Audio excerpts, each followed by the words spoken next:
Et bonjour à tous et bienvenue dans le quatrième épisode de Obi-Wan Kenobi dont je vais faire la critique.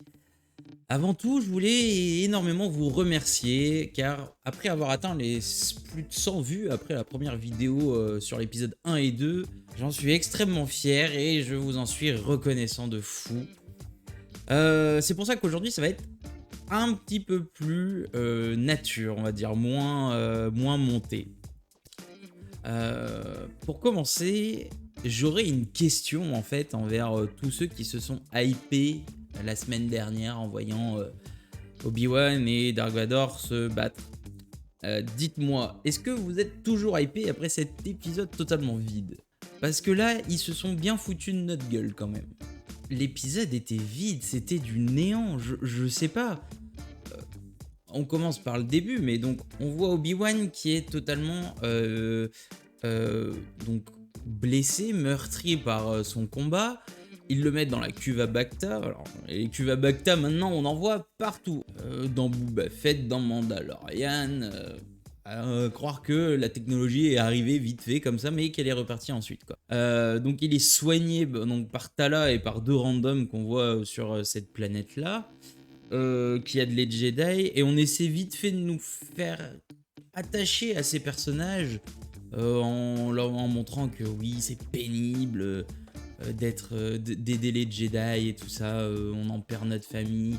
On voit même la personne, là, celui qui a l'air d'être un peu le chef de l'endroit, qui dit avoir perdu sa femme parce qu'elle-même avait l'air d'être Jedi aussi. Mais je suis désolé, on les connaît pas, on s'en fout de leur vie, quoi.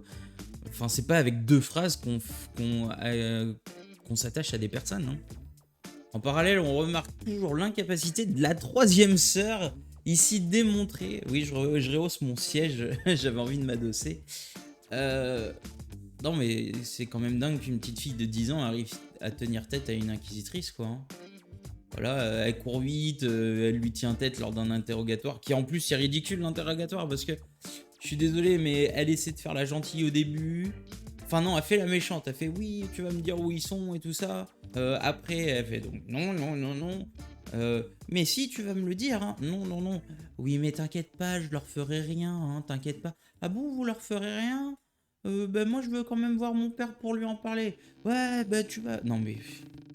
C'était ridicule, ridicule. Donc de leur côté, Obi-Wan et Tala donc, arrivent sur la planète des Inquisiteurs, donc près de Mustafar. Tiens non, name dropping pour bien faire. Et Mustafar, attention, c'était dans l'épisode 3, là où Obi-Wan et Dark Vador se sont combattus. Peut-être vont-ils se recombattre sur la même planète? Non, non, non, arrêtez, arrêtez, arrêtez, arrêtez. Ils établissent donc un plan au préalable en se disant oh, on va passer par en dessous. Alors ils ont zéro plan de l'intérieur, mais ils savent qu'il y a des ouvertures par la mer en dessous. Je sais pas, je sais pas. Bon. Et donc s'introduire dans ce bâtiment qui n'est pas sécurisé car... Alors la raison c'est parce que personne ne serait assez fou pour s'attaquer à eux. Alors ça je peux l'entendre, ça y a pas de problème. Mais il y a quand même un minimum de défense, enfin, quand t'as un bâtiment qui a l'air d'être un bâtiment militaire au final, t'as un minimum de défense, c'est-à-dire de radars qui vont zoner autour s'il n'y a rien qui approche, d'intrusion, des capteurs d'intrusion, enfin je sais pas, des trucs basiques, donc au moins préparez-vous à ça. Et donc c'est censé pas être sécurisé, et pourtant il y a quand même 200 Stormtroopers qui sont rien que sur la plateforme de départ arrivés. Il y a des généraux, il y a des capitaines, il y a tous les... Bon, qui est les inquisiteurs, normal parce que c'est leur base. Enfin, si c'est censé être tranquille et pas être attaqué, je vois pas pourquoi en fait t'as autant de personnes, quoi. Obi-Wan donc s'introduit dans le bâtiment, donc par-dessous au niveau de la mer, pour rechercher Leia. Alors il se lance dans une recherche sans plan, et c'est Tala qui le guide avec leur émetteur. Depuis un poste de commande où elle a pu échapper. Alors effectivement, la sécurité est pas très renforcée, hein, parce que vu comment elle passe en disant oui non mais alors le mec lui fait ah mais vous avez pas à être là, et elle lui fait bah ta gueule je suis ta chef, quoi. Et le mec il fait bon ok d'accord. Enfin, je sais pas, le mec normalement il devrait se faire virer et il t'a pas à la faire rentrer. Même si c'est ta supérieure, quand t'es à la sécurité, t'as pas le droit de rentrer, t'as pas le droit de rentrer. Ou alors tu contactes ton supérieur à toi directement, mais pas juste un supérieur parce qu'il est capitaine, quoi. C'est totalement nul. C'est totalement nul, j'en peux plus. J'en peux plus. Les petits trucs comme ça qui sont pas normaux, je trouve ça, mais moi ça me sort de la série. Ça me sort de la série. Et alors là, je sais pas s'ils ont voulu nous faire passer ça pour un plot twist, mais soi-disant, le sous-sol de ce bâtiment serait un tombeau où on voit Obi-Wan apercevoir des anciens Jedi, je suppose, hein, d'anciens Jedi, que ce soit des hommes, des femmes, des enfants, dont on garde leur corps, mais alors personnellement, je vois pas trop l'utilité. À part en faire des trophées, mais bon, si c'est des trophées, ils récupèrent au moins des corps de Jedi qui sont connus et reconnus et qui étaient importants, pas un random que t'as croisé sur une planète à côté, quoi. Je sais pas, c'est pas normal. Enfin, ça nous est pas expliqué. Oui, oh là là, comme il dit.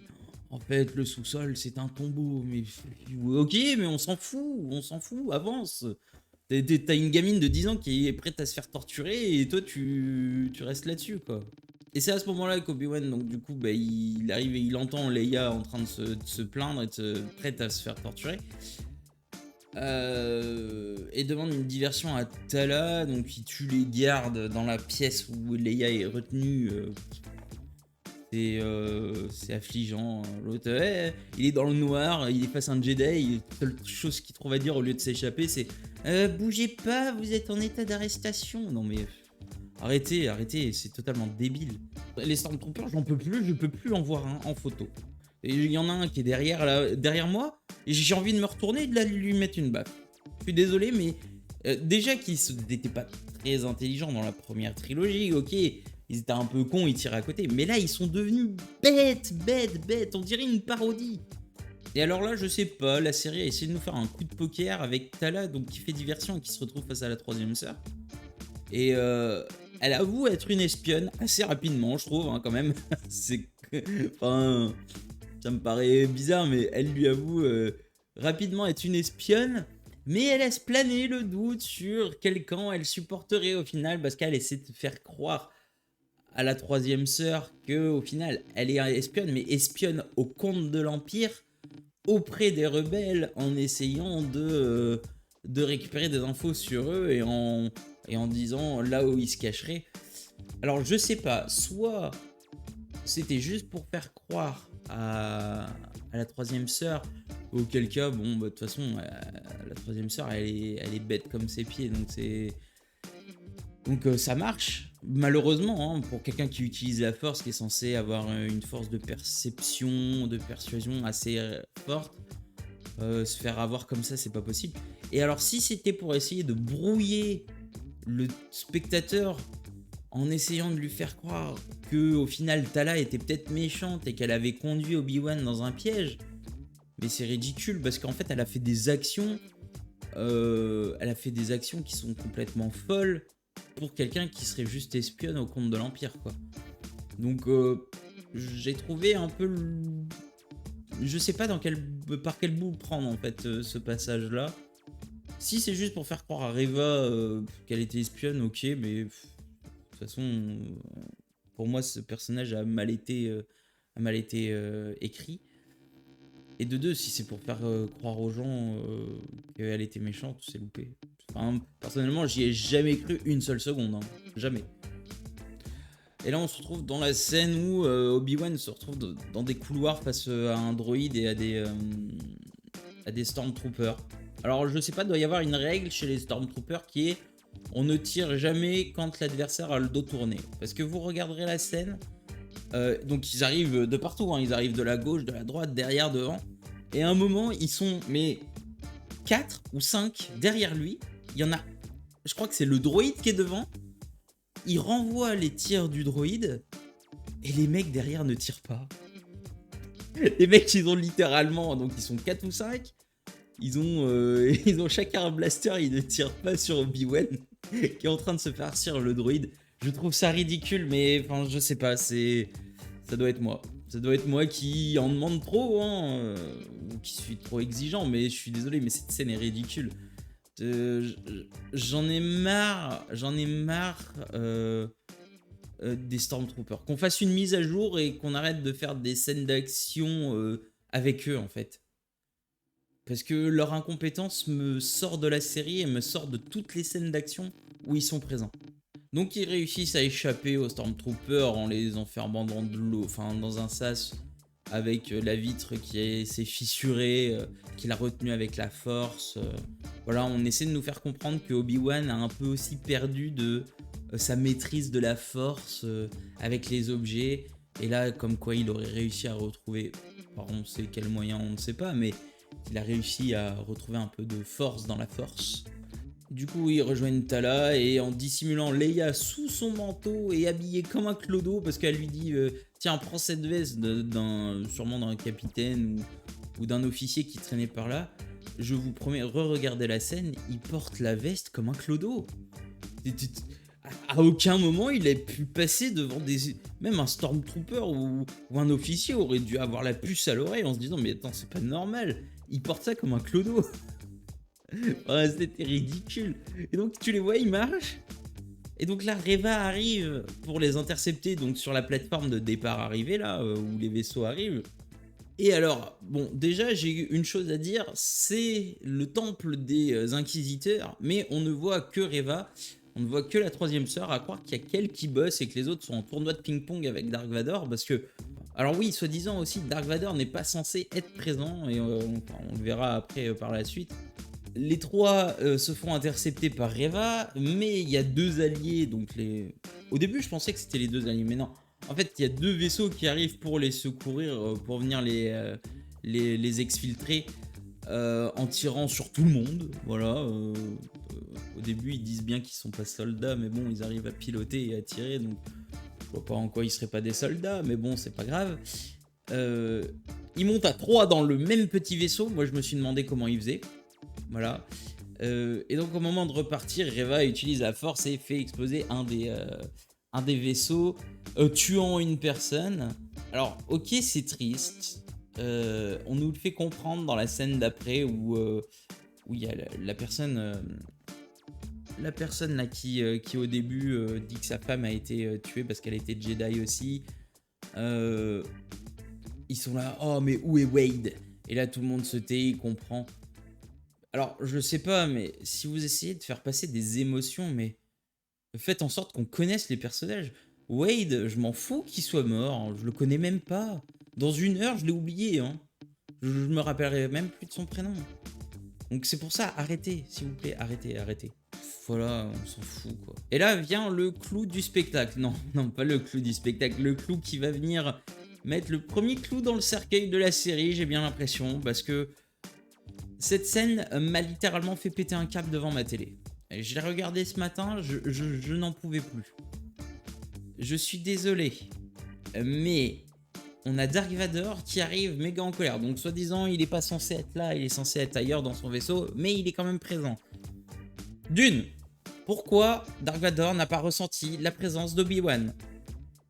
De deux, pourquoi Obi-Wan n'a pas ressenti la présence de Dark Vador? De 3, que branler les autres inquisiteurs autour de lui pour aider Reva à pourchasser Obi-Wan dans tout leur bâtiment. L'apparition de Dark Vador, alors j'ai l'impression que c'est maintenant, on va le voir maintenant un petit peu à chaque épisode, parce que vu qu'on l'a mis à l'épisode d'avant et que ça a fait plaisir à tous les fans en disant oh ouais, Dark Vador, et puis Dark Vador, c'est limite un gage que ça va être un bon épisode, mais au final non, parce que vu comment vous lui chiez dessus, ça commence à me gonfler, et je suis vraiment énervé, je suis en colère. Je suis énormément en colère en ce moment, parce que il est sur le point de tuer Reva, parce qu'elle n'a pas tenu sa promesse du fait de capturer Obi-Wan. C'est la deuxième fois qu'elle échoue. Il lui avait bien dit clairement que la prochaine fois, il la buterait si elle réussissait pas. Elle n'a pas réussi. Moi, je m'attendais à ce qu'il la bute. et qu'ils regardent un de ces deux autres et qu'ils leur disent maintenant c'est à vous de réussir sinon vous y passez, ou alors même à dire bah écoute, moi je vais y aller, moi je vais aller le choper le Obi-Wan, tu vas voir que ça va pas mettre 15 ans. Eh ben non, non. Ici on a un petit Darky qui est devenu gentil et qui est gentil, tolérant et qui laisse une troisième chance. Ouh, je vais pas m'énerver. Je vais pas m'énerver. Je suis désolé, mais à l'épisode d'avant, on le voit tuer des innocents totalement random pour absolument rien parce qu'il sait très bien qu'ils n'ont aucune information. Ils ont essayé de lui redonner l'image de oui, je suis le méchant, je tue n'importe qui. Et là, il est même pas capable de la tuer, tout ça parce qu'elle lui dit oui, bah, j'ai mis un traceur dans leur vaisseau, donc du coup, on va pouvoir les suivre.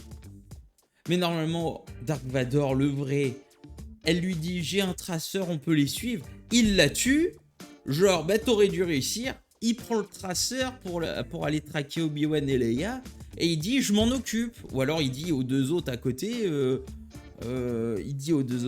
allez-y quoi. Mais à aucun moment il doit la laisser vivre et j'aurais préféré qu'il la fasse tuer. J'aurais préféré qu'il la tue, hein. Parce que franchement, le personnage est nul. Le personnage est très nul. Le personnage de la troisième sœur est horrible. Et donc du coup, l'épisode se termine avec ce reveal où on voit le petit droïde de Leia en fait ne plus s'allumer en bleu, mais s'allumer en rouge parce qu'il a le tracker. Moi perso, ça m'a pas donné envie de regarder l'épisode d'après. Moi, tu me laisses sur la scène, comme je disais, sur la scène de fin, Dark Vador qui tue Reva et qui dit bon ben maintenant c'est moi qui vais m'en occuper. Ouais, là d'accord. C'est un peu la même scène que Thanos qui enfile le gant, enfin la scène post-crédit d'Avenger l'ère d'Ultron. Il met le gant et puis il fait bon bah fuck, vous me cassez les couilles, c'est moi qui vais y aller maintenant. Voilà. Bah là c'est pareil. Moi là je suis pas hypé de voir juste un droïde en mode traceur pour l'Empire. Sur ce, la prochaine vidéo sera sur Miss Marvel, car l'épisode 1 est sorti en même temps que l'épisode 4 de Obi-Wan Kenobi. Bah, on n'a pas passé une bonne matinée ce mercredi 8 juin. Non. Allez, tchuss!